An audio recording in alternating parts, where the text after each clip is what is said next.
जय जोहार संगवारी हो। मैं हूं आपन के संग ललिता चक्रधारी और आपन देखत हो न्यूज प्लस 21। चलो एक नजर डालते हैं बिहने के 10 बड़े खबर में। साय कैबिनेट के बड़का फैसला, छत्तीसगढ़ में लागू हुई कृषक उन्नति योजना। एनआईए के तर्ज में एसआईए के गठन। छत्तीसगढ़ के पूर्व मंत्री मन ला लोकसभा चुनाव में उतारे के तैयारी में कांग्रेस। 150 निलंबित नेता हो ही बहाल। छत्तीसगढ़ राज्य पुलिस सेवा के 76 अफसर मन के ट्रांसफर। अनुराग झा रायपुर, अभिषेक माहेश्वरी ला सुकमा भेजे गए। रायपुर में बढ़िस गर्मी, दिन और रात के तापमान सामान्य ले 3 डिग्री ले ज्यादा। जीएसटी के नवा नियम लागू, बिना ई चालान के अब ईवी बिल नहीं हो ही जनरेट।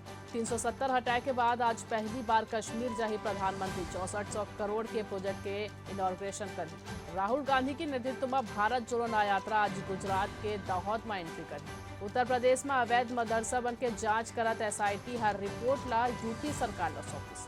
चंद्रबाबू नायडू आज दिल्ली पहुंची, अमित शाह ले होगी मुलाकात। ठाणे के खारे गांव इलाका में एक कबाड़ खाना में लगी भीषण आग, फायर ब्रिगेड मौके में पहुंची। ऐसा नहीं जम्मू जानकारी ले लगातार अपडेट रहे बर देखा तो न्यूज प्लस 21 आप मन के हक